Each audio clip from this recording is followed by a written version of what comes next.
अस्सलाम दोस्तों, जनूबी अफ्रीका के खिलाफ टी20 और ओडीआई स्क्वाड से ड्रॉप किए जाने के बाद पाकिस्तान के ओपनर बैट्समैन फखर जमान का बड़ा स्टेटमेंट सामने आ चुका है।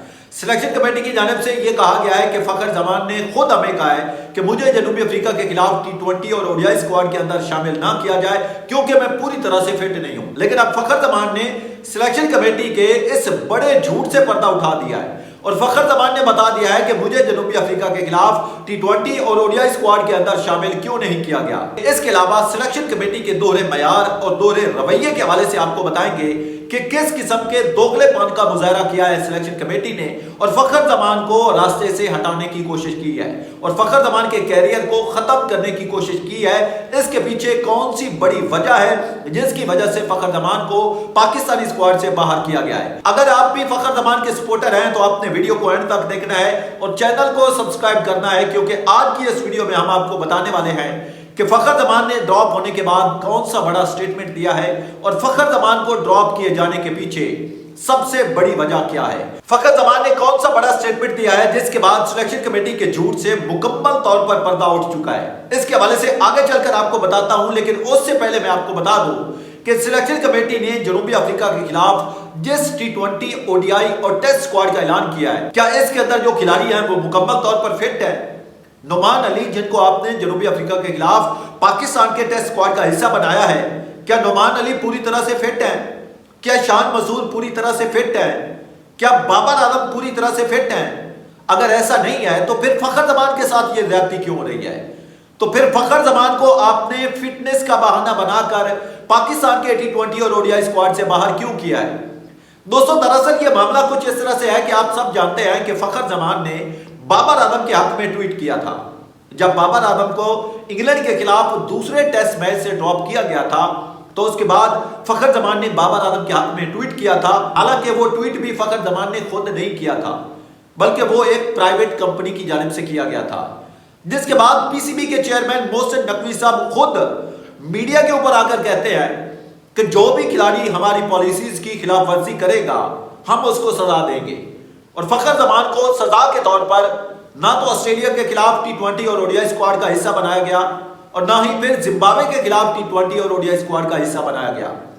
लेकिन उसके बाद फखर जमान के फैंस की जानिब से, पाकिस्तान के क्रिकेट शायकीन की जानिब से फखर जमान के हक में आवाज उठाई गई। पीसीबी के चेयरमैन मोहसिन नकवी भी फखर जमान से मुलाकात करते हैं और यकीन दहानी करवाते हैं कि फखर जमान को जनूबी अफ्रीका के खिलाफ पाकिस्तानी स्क्वाड का हिस्सा बनाया जाएगा। लेकिन हैरानकुन तौर पर फखर जमान को उसके बाद भी जनूबी अफ्रीका के खिलाफ पाकिस्तान के टी20 और ओडीआई स्क्वाड का हिस्सा नहीं बनाया जाता। और इसके पीछे जो सबसे बड़ी वजह है, जो रियलिटी है, जो मैं आपको बताना चाहता हूं, वो ये है कि पाकिस्तान क्रिकेट टीम की सिलेक्शन कमेटी फखर जमान को चैंपियन ट्रॉफी नहीं खिलाना चाहती। अब ये चीज खुलकर सामने आ चुकी है कि सिलेक्शन कमेटी फखर जमान को चैंपियन ट्रॉफी नहीं खिलाना चाहती। पाकिस्तान क्रिकेट टीम के जो सीनियर खिलाड़ी हैं, जिनमें आपके व्हाइट बॉल के कैप्टन मोहम्मद रिजवान और बाबर आजम शामिल हैं, मोहम्मद रिजवान ने बाबर आजम के हक में तो आवाज उठाई और सिलेक्शन कमेटी को फोर्स किया कि बाबर आजम को पाकिस्तान के टी20, ओडीआई और टेस्ट तीनों स्क्वाड का हिस्सा बनाया जाए। एक तरफ तो पीसीबी के चेयरमैन मोहसिन नकवी साहब ये कहते हैं कि जो भी खिलाड़ी डोमेस्टिक क्रिकेट खेलेगा उसको पाकिस्तानी टीम के अंदर मौका मिलेगा, लेकिन जो खिलाड़ी डोमेस्टिक क्रिकेट नहीं खेलेगा उसको मौका नहीं मिलेगा।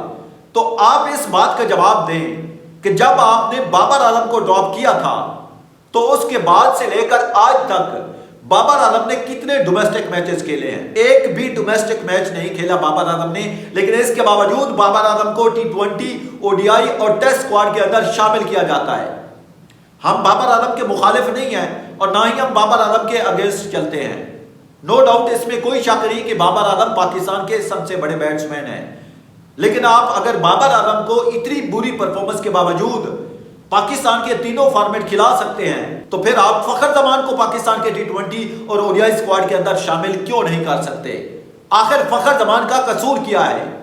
अगर फखर जमान अनफिट है, फखर जमान पूरी तरह से फिट नहीं है, तो फिर टी20 चैंपियंस कप जो कि दिसंबर के महीने में रावलपिंडी के अंदर खेला जा रहा है, वहां पे फखर जमान को मारखोर की टीम का हिस्सा क्यों बनाया गया है? वहां पे आप एक अनफिट खिलाड़ी को पाकिस्तान की डोमेस्टिक टीम के अंदर शामिल क्यों कर रहे हैं? तो दोस्तों, कुल मिलाकर बात की जाए तो कहानी कुछ इस तरह से है कि सिलेक्शन कमेटी फखर जमान को रास्ते से हटाना चाहती है और चैंपियन ट्रॉफी से फखर जमान को बाहर करना चाहती है। और फखर जमान का कसूर सिर्फ इतना है कि फखर जमान ने बाबर आजम के हक में ट्वीट किया था, जिसके बाद से लगातार सिलेक्शन कमेटी की जानिब से भी और पीसीबी की जानिब से भी फखर जमान को नजरअंदाज किया जा रहा है और जनूबी अफ्रीका के खिलाफ फखर जमान को टी20 और ओडीआई स्क्वाड का हिस्सा नहीं बनाया गया। हालांकि हमें यह 100% लगता था कि इस दफा फखर जमान जरूर टी20 और ओडीआई स्क्वाड का हिस्सा होंगे। और सिलेक्शन कमेटी ने जो बहाना बनाया है कि फखर जमान फिटनेस की वजह से खुद नहीं खेलना चाहते, यह सरासर झूठ है। सिलेक्शन कमेटी दोगलेपन का मुजाहरा कर रही है और फखर जमान को जानबूझकर पाकिस्तानी स्क्वाड से बाहर निकाला गया है। अगर फखर जमान अनफिट है तो फिर फखर जमान डोमेस्टिक क्रिकेट क्यों खेल रहे हैं? एक अनफिट खिलाड़ी डोमेस्टिक क्रिकेट क्यों खेल रहा है? तो कुल मिलाकर बात की जाए दोस्तों तो अब फखर जमान का बड़ा स्टेटमेंट भी सामने आ चुका है। फखर जमान के करीबी जराये से जब हमने पता किया कि क्या वाकई फखर जमान ने खुद सिलेक्शन कमेटी को कहा है कि मुझे जनूबी अफ्रीका के खिलाफ टी20 और ओडीआई स्क्वाड से बाहर किया जाए क्योंकि मैं पूरी तरह से फिट नहीं हूं, तो इसके जवाब में हैरानकुन इंकशाफात सामने आए हैं। फखर जमान के करीबी जराये से हमें यह पता चला है कि फखर जमान ने खुद ये कहा है कि मैंने ऐसी कोई बात सिलेक्शन कमेटी से नहीं की। ना तो मैंने आकिब जावेद को कहा है, ना मैंने अलीम डार को कहा है, ना मैंने अजहर अली को कहा है। किसी को भी फखर जमान ने यह बात नहीं कही कि मैं जनूबी अफ्रीका के खिलाफ टी20 और ओडीआई नहीं खेलना चाहता क्योंकि मैं पूरी तरह से फिट नहीं हूं। फखर जमान की जानिब से ऐसा कोई बयान नहीं दिया गया और यह बात अब खुलकर सामने आ चुकी है कि सिलेक्शन कमेटी खुद फखर जमान को खिलाना नहीं चाहती। और पाकिस्तान के अंदर जितने भी फखर जमान के फॉलोअर्स हैं, फखर जमान के सपोर्टर्स हैं, उन सबसे मेरी रिक्वेस्ट है कि सोशल मीडिया के ऊपर एक ट्रेंड चलाएं और फखर जमान की वापसी के हवाले से आवाज उठाएं। फखर जमान वो खिलाड़ी है जिसने अकेले अपने दम के ऊपर चैंपियन ट्रॉफी 2017 के अंदर पाकिस्तान को जीत दिलवाई थी और फैसल के अंदर पाकिस्तान ने भारत को शिकस्त दी थी।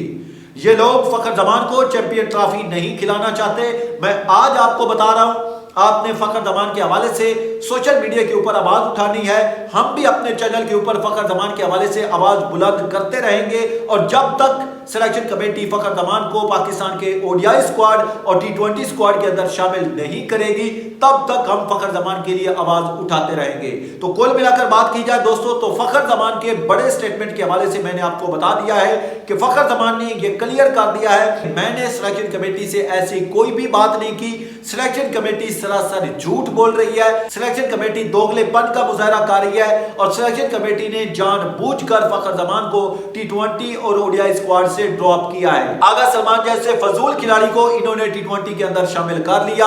आपने उमैर बिन यूसुफ को टी20 के अंदर शामिल कर लिया। आपने मोहम्मद रिजवान जो कि कैप्टन भी हैं उनको भी टी20 के अंदर शामिल कर लिया। लेकिन जो आपका टी20 का स्पेशलिस्ट बैट्समैन है जो कि अकेले अपने दम के ऊपर आपको कोई भी मैच जितवा सकता है, उसको आपने सिलेक्ट नहीं किया। तो दोस्तों ये थी अब तक की बड़ी अपडेट जो मैंने आपके साथ शेयर की है। उम्मीद करता हूं कि आपको पसंद आई होगी। मिलेंगे नेक्स्ट अपडेट में, तब तक के लिए इजाजत दीजिए। खुदा हाफिज।